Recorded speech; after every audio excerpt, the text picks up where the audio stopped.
Welcome to the Nausea River podcast. I'm Theo Morgan, and like any brain-poisoned metal elitist in the 2000s, I made fun of my brother for listening to Linkin Park and the Black Dahlia murder. It was the trendy thing to do, but things are different these days. You realize how little these petty intra-genre fights matter, and that the average Linkin Park fan is probably just the average millennial now, so you know a bunch of them. You talk to some guy in a Black Dahlia murder shirt at a small concert and realize they're probably more legit than you thought. I got caught up in an early firestorm of dislike for them touring with metalcore bands and ripping off At the Gates. It doesn't mean I'm a fan now of either band, though I'd pick the Black Dahlia murder out of the two any day of the week. It's just that hating music can often be shallow and petty, and while I think we also need those in moderation, it's good to be critical of your preconceived notions and sibling rivalries, too. For both Linkin Park and the Black Dahlia murder specifically, you also risk sounding a bit insensitive, and indeed this episode might hit some people where it hurts. But I'll try my best to not make it about anyone's taste in music. In 2017, Linkin Park singer Chester Bennington took his own life while on tour, and my group chats with more normal friends were on fire that day. It was a tragedy that got extremely publicized due to him being such a big voice in rock, and a man who openly struggled with trauma and depression, and it left the remaining members of Linkin Park in a more precarious state than most bands would be in. For more dedicated metalheads, the alleged suicide of Trevor Sturnad in 2022 might be comparable, but the Black Dahlia murder occupies a much different emotional niche. A band concerned with riffs and solos and having a decent sense of humor. Dare I say, decent songwriting took a back seat to that all. The admittedly moving eulogy that Decibel magazine wrote after Trevor's death paints a picture of a sad clown, Trevor being the last one they'd expect to go in such a way. And I'm sure it felt precarious to the remaining Black Dahlia murder crew. They suddenly lost one of the only two founding members left in the band, and their sole lyricist to boot. Even as an outsider, I went back to watch live footage of Trevor from their 2017 Grass Pop spot. Obviously, the Black Dahlia murder has fans of the music, all aspects really. By death metal standards, their albums do extremely well, generally finding a modest but respectable chart appearance in the US and UK. But live, you had to be there for Trevor, a man endlessly engaging and funny on stage. Any feeling that he was irreplaceable was at least understandable. Both bands moved on, one faster than the other. The Black Dahlia murder quickly moved guitarist Brian Eschbach to vocals, as he would do backup for Trevor anyways. Freed from his instrument, Brian would have the chance to be an animated frontman and try to capture the spirit his friend once did. As a group, they figured that Trevor would want them to continue as a band. So the shows commenced as per usual, and they released Servitude this year to good reception. Linkin Park took longer to decide their ultimate fate before looking outside the band and towards Emily Armstrong, singer for LA rock band Dead Sarah. It's been a rockier restart for Linkin Park, despite a new album and sold-out shows with Emily. Even in a worst-case scenario, the Black Dahlia murder would have faced the wrath of thousands of metalheads, not millions of jaded millennial normies. It's hard to decouple the Linkin Park reunion controversy from the controversy around Emily Armstrong as a person. It took barely hours in the spotlight for her upbringing in the Church of Scientology to be discovered, as well as attending a pre-trial hearing for now-convicted rapist Danny Masterson, and having kept him as a social media contact for longer. Those are the facts, and I'm going to court some controversy by saying there's a lot of baseless speculation that shows a lack of understanding and empathy around the monumental task of leaving a cult, especially one as vicious towards open defectors as Scientology is. Asking for an immediate 180 turn and denouncement instead of realizing how long it takes to untangle an all-consuming web of programming and hatred. Maybe it hits too close to home for me. On the other hand, Chester Bennington's son Jamie was livid about the decision to continue with Emily, given the controversy, or even continue at all under the Linkin Park name, and took to social media about it. And while Jamie is controversial among fans himself, for many reasons, he is next of kin. Trevor Sturnad's loved ones have been more supportive of his band's decisions. And most of all, I haven't seen anyone get dogpiled for seeing the Black Dahlia murder live post-Trevor, but it's probably smart to be quiet about your Linkin Park tickets depending on who you talk to. It's hard to stem disinformation on the internet, and should the worst of the accusations be true, especially if she never truly dropped her support of a rapist, it was a grave misstep for Linkin Park to hire Emily. I'm not invested in the band, but I did check out some of their new album, From Zero, and maybe the baggage surrounding Emily Armstrong was never worth it. Live shows and singing the classics is one thing, and while I might not like Linkin Park that much, Paper Cut is kind of a bop. When given pretty mediocre new material, her voice adds nothing. I don't particularly like her next to Mike Shinoda's rapping. I don't even like Mike Shinoda. But when I say I want to decouple the controversy from Emily from the controversy of a new singer, I mean it like this. Linkin Park could have chose a different singer, one who passed the background check, and a lot of people would still be livid. Maybe it depends where you look, and my frame of reference does involve a lot of celebrity gossip communities, because I have to embarrass myself somehow in this episode. But I've read a lot of comments saying that Linkin Park shouldn't have continued without Chester at all.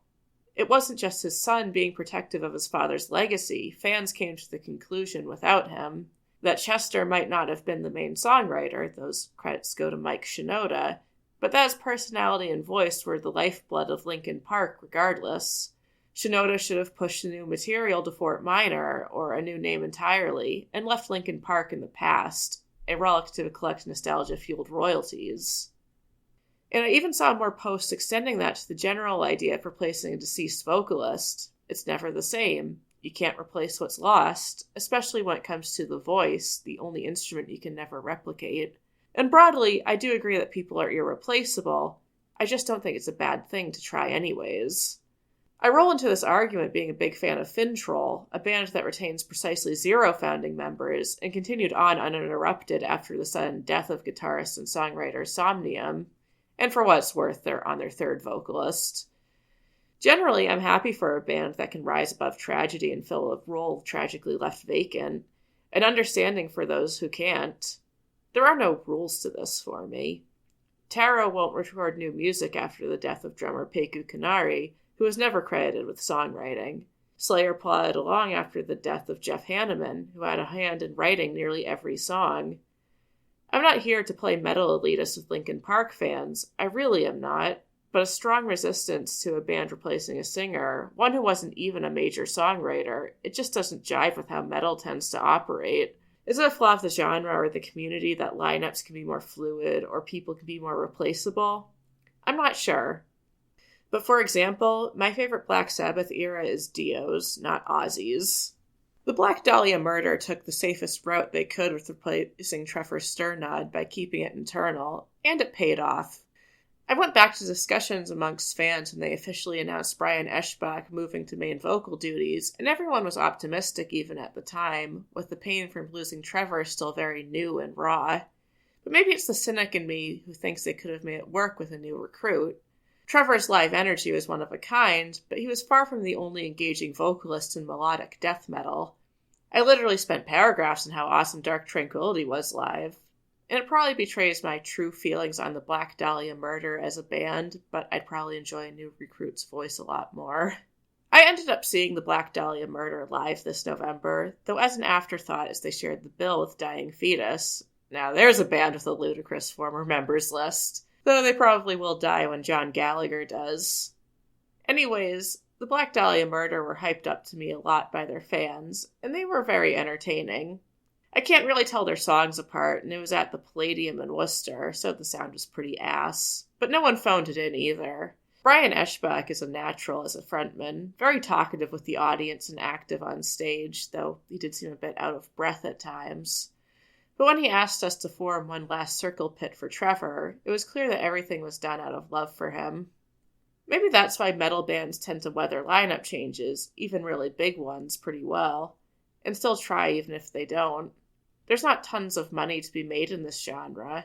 I can understand the feeling that Linkin Park is simply looking for another big payday they don't need. They are, reportedly, all multimillionaires, and this is from data before their official reunion. There's rarely such glory in metal.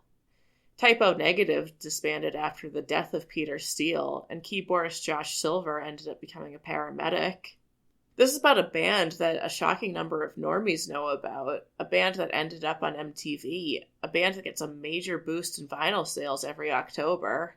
Times are even worse for making money as a metal band. The Black Dahlia Murder aren't getting royalties. They would collectively have to get real jobs or hope for the sludge money to roll in. Maybe those who continue on are inspired by Judas Priest, Iron Maiden, Cannibal Corpse, lots of bands that did just fine or even soared to new heights with their second vocalist. And yes, I know that Al Atkins and Chris Barnes are still alive. I listened to Servitude, their new album, and the first without Trevor Sturnad, and it was fine. Very acceptable melodeath, and Mammoth's Hand is kind of a banger. It's a fitting return for the Black Dahlia Murder. But at the end of the day, you know which band really succeeded in replacing a deceased singer? Alice in Chains. I just got a place in my heart for Black Gives Way to Blue, and I didn't think they had it in them. Perhaps you got through this episode, and you're still thinking, that's nice, Theo, but you're thinking about bands you don't really enjoy too much. Also, I just saw the additional runtime on this. What gives? You saw right through me. I didn't want to do a top 10 albums episode after all, but the subject of my top album of the year was burning a hole through my stack of podcast scripts. Metaphorically, of course, I don't write these on paper. A subject too small for its own episode, too big for an Instagram post, but it is thematic to the script. I mean it.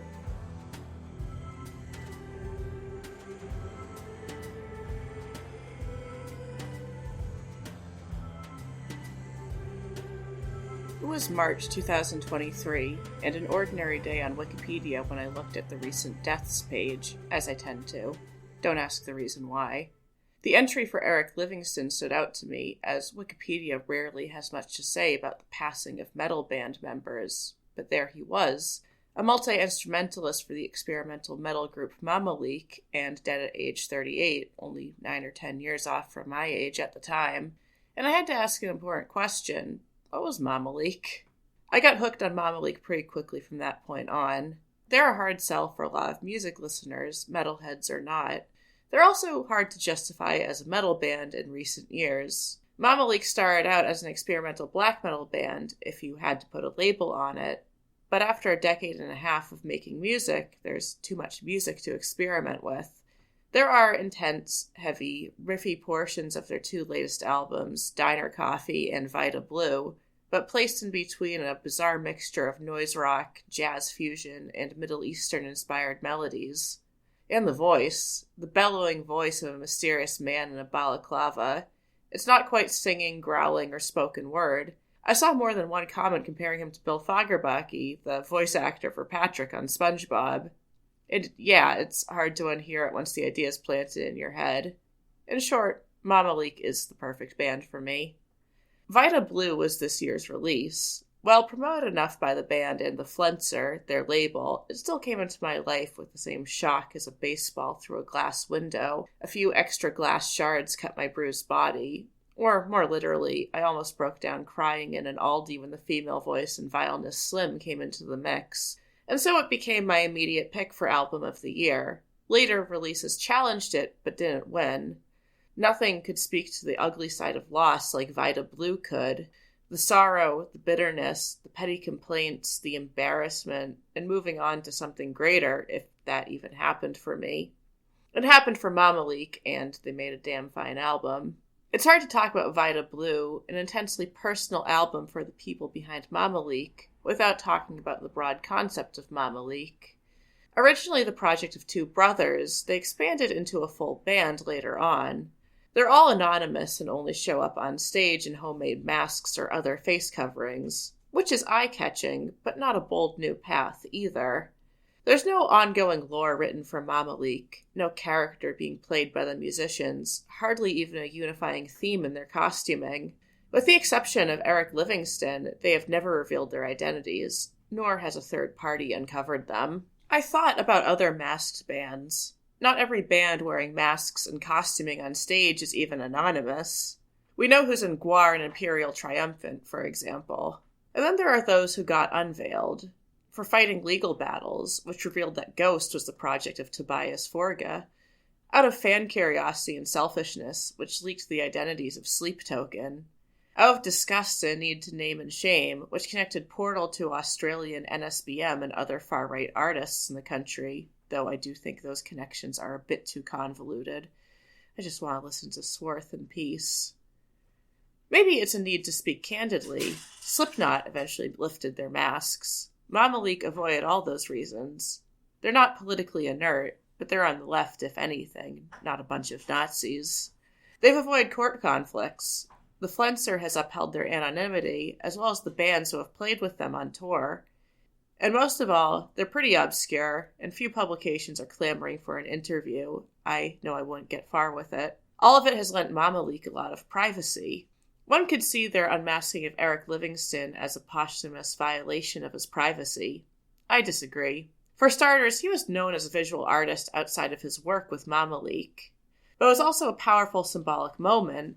Other bands have dropped their disguises for far less comparatively, and Mama Leak experienced a loss so devastating it made them break their rules. It let him be fully appreciated by fans. It let fans discover his art, his opinions, the visual work he did for Mitski and Mr. Bungle. There was only an outpouring of love and grief for Eric from fans, and for the band, the rest of them stayed anonymous, but let there be a controlled glimpse into their world. That they're a bunch of underappreciated punks and misfits from the Bay Area, vulnerable to the same forces we are. The oddly personal aspect of this bleeds into Vita Blue, an album that directly deals with loss and grief. In their blurb on Bandcamp, they say that loss is only a test. That's the glue that holds and erodes each memory. It's part of the world's valence, and they want to find where it fits in the puzzle of life. They explore all avenues of loss, from all but calling Eric out in Ancient Souls, to using a verse in the title track to complain about the Oakland A's moving to Las Vegas. And Hatful of Rain implores you to keep living, even when you're ill-equipped to fight through it. It's a remarkably mature and hopeful outlook, one that I'm still looking for myself. Vita Blue is a pretty natural descendant of the style they did on Diner Coffee. Lots of jazzy, lounge music passages, tasty bass lines, and some great use of woodwinds. It's cleaner sounding. Maybe it speaks to a higher budget. I think Mama Leak could deserve it. But to me, the most interesting change is the vocals. Not the style, but the clarity. Mama Leak do not officially release their lyrics, but they don't stop fans from submitting what they can hear to Genius either. And for the first time, I didn't need the help of Genius, at least not for the broad gist of it. Mama Leak had a message to send out. It's not a great feeling, liking an album so much, knowing it could only come from a place of pain and loss, even if the message is to embrace it and live another day for your own good. I didn't know Eric Livingston, but when Mama Leak finally pulled the trigger and made merch for their tour with Chatpile, they had one of Livingston's paintings as the front design for the tour shirt. It's his style, the same one that made Diner Coffee such a special album, too. Lots of bold brushstrokes and messy lines that come together to create an almost human form. It's mysterious and a little unsettling to look at, but that must have been the point. And I guess I own a piece of it now. I wore it when I saw Uniform and Pharmacon live, and someone asked me if it was for Ohm. All right, yeah, Mama Leak did play live, and this is Nausea River after all. Despite the loss of a band member, Mama Leak arguably had one of their most successful years yet in 2024. An album, critical acclaim from those who could appreciate them, and 11 live dates, which for Mama Leak is basically a world tour. Granted, they weren't elevated to headlining status, instead playing second fiddle to Have a Nice Life and later Chatpile. They played a handful of 2023 dates as a quartet, leaving a candle on stage to burn in honor of Eric. Some say that their vocalist would look at it occasionally. His eyes are visible through the holes of his green balaclava, and they filled with a mixture of mourning and even anger, allegedly. By this year, another musician stepped in to fill Eric's role. Second guitar, keys, some samples and backtracks. We don't know who this man is, but Mama Leak sounded whole again. I was on stage right as opposed to near him on stage left, but I caught him playing rock, paper, scissors with someone else in the audience. Before and after 30 minutes of strange music that challenged a room full of Boston area Chatpile diehards, most of the band was friendly. They wouldn't take off their masks, but otherwise had no issue talking to us near the stage. I overheard their bassist talking about his favorite foods. He likes it spicy. I made a heart with my hands as a joke, but he did the gesture back. Live, Mama Leak take things a lot more seriously. True to his voice, the vocalist is a menace on stage, animated, stomping around, getting physical with the audience. They also changed their set list around every night, though I think Boston got the closest thing to a lackluster Mama Leak set list. Sure, we got Elsewhere, but Baltimore got We Hang Because We Must and Cabrini Green back-to-back. I would have traveled for that opportunity. Otherwise, I was shocked to see that their musicianship was so tight, considering this band can go years without a live show. I had heard rumors that their sound at Roadburn and Oblivion Access was really sloppy, and I occasionally looked back into the crowd behind me. We were at the Sinclair in Cambridge, which can hold a little over 500 patrons. I expected to see hundreds of scowls, furrowed brows, confusion at who Chat Pile dragged into the room, people sad that Agriculture was only on for half the tour. But then again, we were all primed for something noisy and weird to begin with. I saw smiles, engaged stares, even a bit of light moshing. Hundreds of mama freaks, whether you walked in as one or not. Eric Livingston didn't get to play too many live shows with Mama Leak, only 2 from what the internet tells me. It's sad he didn't get to see that crowd, or the rest of the tour, or the set that Mama Leak played at Roadburn mere weeks after his death. Mama Leak chose to continue, to put out the fire and live another day, as the best song off Vita Blue goes.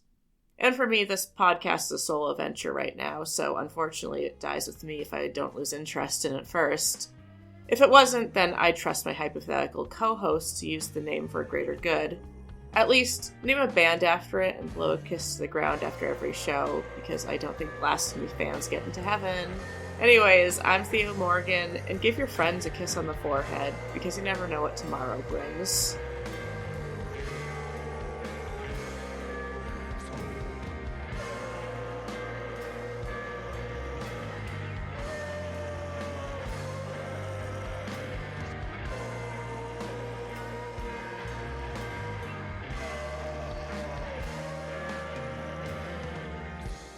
Alright, it was fine to bring up Gwar. I guess I won't make a waste of all my crazy November concerts. In a twist that shocks everyone except real friends who know I don't like thrash metal, I do not sit down and listen to Gwar. Ever. But there were 2 things attracting me. Gwar lives and dies off the spectacle of their live shows, to the point of it being a metalhead rite of passage. And they had Dark Funeral along for the ride. Dark Funeral fucking ripped, and playing at a well-attended Paradise show, it might have been one of the biggest black metal shows in the US in a good while. At least until Emperor hits the Palladium in May. But why bring up Dark Funeral, besides to point out they also have a pages-long list of former members? Gwar is the band who got hit by the death of a frontman, after all. Gwar is more than a band. They're a band, and an ongoing story, and a touring theater and performance art troupe. I can see the parallels with pro wrestling, just with more bodily fluids. But fans were devastated with the 2014 death of David Brockie, frontman and performer behind the character of Odorous Orungus, and also the last remaining original Gwar member. According to people who saw Gwar live with Brockie, it was commendable to keep going on, but not the same. The music isn't even part of the conversation, because the appeal of Gwar is seeing them live. They miss his character, as Odorous was killed off in the Gwar canon, and they miss his writing and humor for the stories that unfolded on stage. And that's more difficult than talking about replacing a musician. When I saw them live on November 5th, election night, of course, they were funny, but I didn't bust my guts laughing either. I think the big issue is that, well, it was election night. The band is not averse to mocking and killing effigies of presidents and politicians, but it was the entire point of the portions between songs and dousing us in every shade of fake blood. It seemed to work better for complete Gwar noobs than for seasoned fans. I was delighted, after all. I attended the show with my friend Barry, who said it was fine. He's been going to Gwar shows since the 90s. And then my friend Josh called me the morning after, all the way from Denver. He's been a Gwar fan since he was a kid, definitely lacks upbringing, and he wasn't even there and still had to say that they couldn't recapture the magic that they had under David Brockie. Meanwhile, I just wanted to spend an hour getting fake blood out of my hair, I guess. Better than reading election results that night. I don't have as clear of a conclusion here, maybe because I know more about writing and jokes than music. Guar's visuals, storytelling, and jokes are all a team effort too, but it's easier to convince me how irreplaceable a writer is. There's no clause saying that Nausea River has to die with me, even if it likely will, but I know the episodes would feel different, colored black with a different pen. Unlike with my silly little project, Guar calling it quits would legitimately put dozens of people out of a job. I don't think it's bad to be pragmatic. And because of that, I'll have a story for my grandkids, who will probably grow up in a world without shock rock.